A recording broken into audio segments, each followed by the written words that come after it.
This is the Brandon T. Adams audio experience. Let's get started.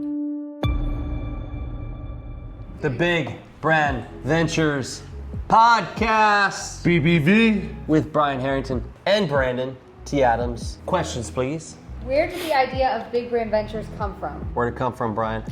Well, Big Brand Ventures was really a start of what we've been doing for many years and kind of transformed our business to create a brand and a better team. We wanted to go big. To go big. And it was like we had a business for years that we did very well at, and we said, okay, let's bring everything we got together and go big, and what we preach and do for other people, let's do it for our own ecosystem.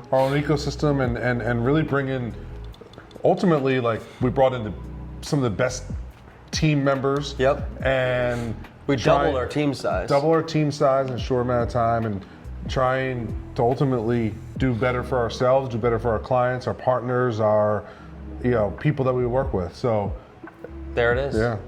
What is the overall goal at Big Brand Ventures?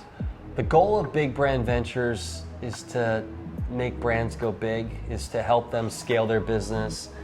We want to just be known as a premier business that scales businesses. Yeah. I mean, we've had some pretty amazing companies that we've worked with, we've invested in, we've partnered with. Yeah. And ultimately to try to keep doing that and find there's so many entrepreneurs out there who need help, who need guidance to bring their company from where they're at to the different level. I think it's too, like, Brian, we looked at, you've been involved with some, I've been involved with your dad over the years. I think it's 23 companies over 100 million. Yep. One of the big ones, Celsius. You look at like Peeps, you look at now like Roof Max, or you look at, you name all the products from the infomercial days. You and I have learned so much, and with us three from starting this business and building the team, we want to just keep doing it at a higher level and have more home runs. Yep. Use our foundational learnings and team and just keep scaling and brands. create better systems and processes to be able to do that. With the future too, like everything that's coming, how can we keep reinventing ourselves to take what's worked for decades and apply it to 2025, 2026, and so on? Yeah. Explain your roles as co-CEOs and what the position entails for both. I'm the speaker. No, you speak too. I just sometimes, if you're more quiet behind the scenes, I'm more front and center, but you are sometimes too. You know what's funny is that we've kind of had this role for a while anyway. We've been doing this for years. We just now gave it a title. And we complement each other very well. And you know what's interesting is, like, we always say to ourselves, like, very rarely do we not agree on a decision, a direction, a strategy, or whatever it is within the business. Also, too, like, sometimes you and I will make a decision without even having to go at each other because we know what the other one's going to say. And if we don't make that decision, I'll be like, hey, I want to hear what Brian thinks, or vice versa. Yeah. And we can also challenge each other, which is cool too. Because you have a different kind of thought process than I do, and it helps us grow, I think, internally. Yeah. Are you two the ones that are deciding what deals you get into? Yeah. I think sometimes you have a different thought process. I might think ones have more potential than you think. Yeah. Because Brian has more experience in the product side of things than I do, even though I've learned a lot in the product side.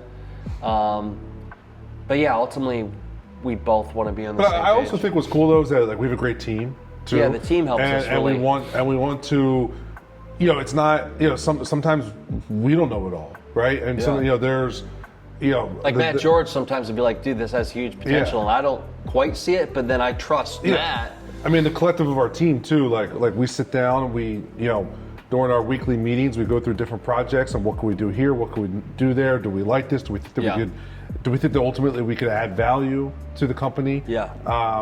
So I mean, ultimately it is a collective kind of. There's some deals that come to us that we don't know if we can actually bring. I mean, we can always bring value, but it's not like in our sweet spot of like, oh, we 100% can help that business. Right. What specialized knowledge, you kind of touched on this, but if you can go deeper on the specialized knowledge that you both bring to the team and then also the companies that we partner with?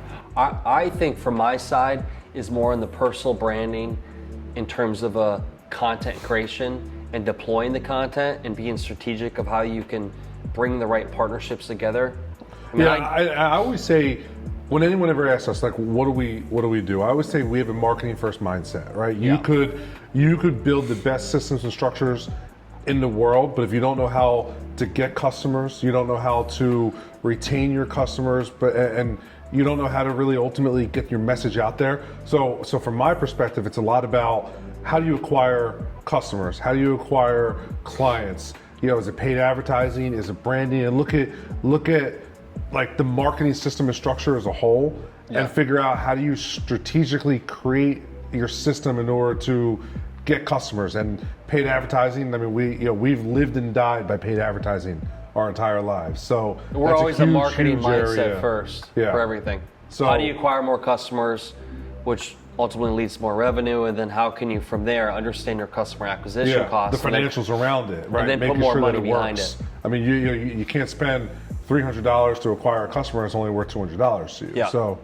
What makes Big Brand Ventures qualified to partner with companies and startups? The background and track record we have from, I mean, you individually, me individually, Kevin individually. I mean, also, you look at your dad's track record for the past 50 years. You've spent more than me. I've spent almost 10 years with him. You've spent 15 years. Yeah. We almost know exactly what Kevin will say, what he would do in every situation. And you look at some of the greatest success stories in history for business. You look at Celsius alone, a couple $1 million business to a multi-billion dollar company. Yeah. And to products that go from zero to hundreds of millions. Not many people can say they've repeatedly done that. So I would first say the foundational success of a track record and experience, then the connections, and then I would say the team, our team. I mean, our team, but also our exposure and our history. I mean, we've invested tens of millions of dollars into companies. Yeah. We've generated billions of dollars. We've spent, billions of dollars in marketing. We've raised billions of dollars in money also. We've seen some of the best situations. We've also seen some of the worst of the worst. Yeah. So a lot of times, when you're dealing in any type of business, things go great. You plan for great, but you also need to plan for if something goes wrong. When you get hit in the face, so what are you gonna do? who's in the trenches alongside with you in order to navigate some of those pitfalls and navigate some of those areas where, when stuff goes wrong, you need the right people in your corner to help figure it out. Yeah, also. I mean, that's the thing. We've seen what's gone wrong together, so we've learned how to navigate it together. But also, our approach to anybody that partners with us in our portfolio, we actually, on a daily basis, do our own marketing, do our own things. So we're applying it and living it. So we're not just going by theory. We're going by what's happening in that day. That's a great idea because trends change.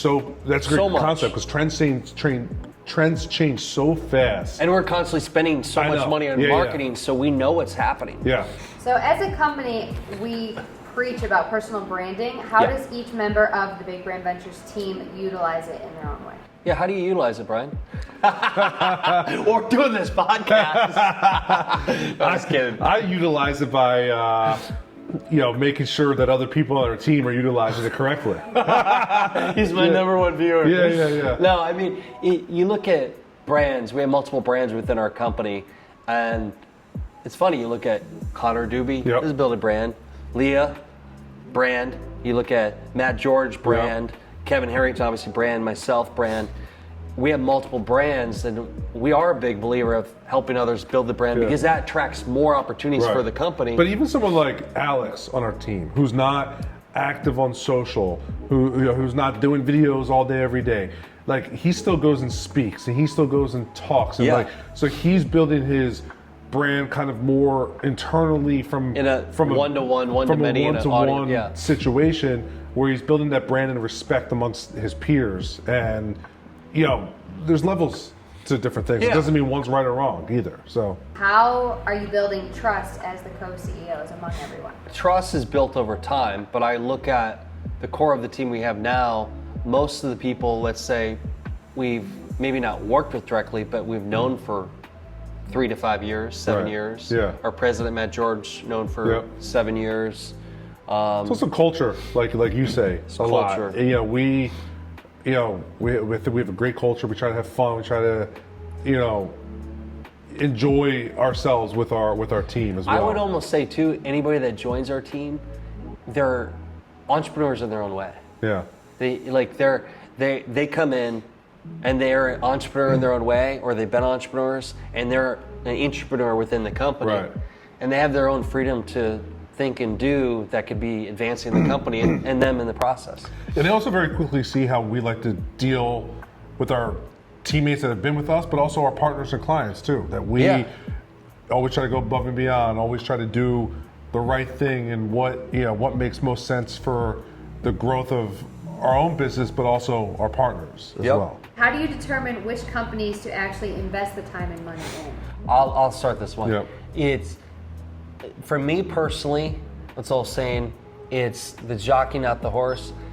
I look at the person because I've seen some of the best companies that doing well in revenue and everything, but the CEO and founder we couldn't work with very effectively.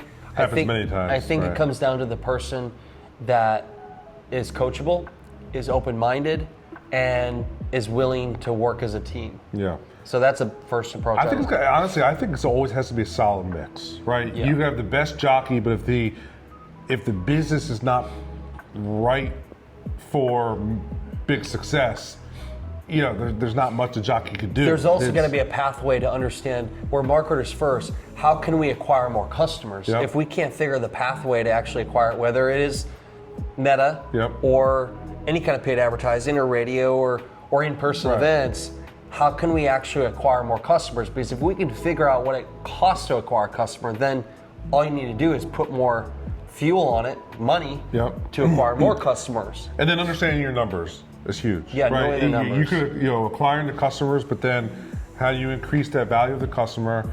What type of support and infrastructure do you need on the back end? We were just getting pitched by someone, 5 minutes before this.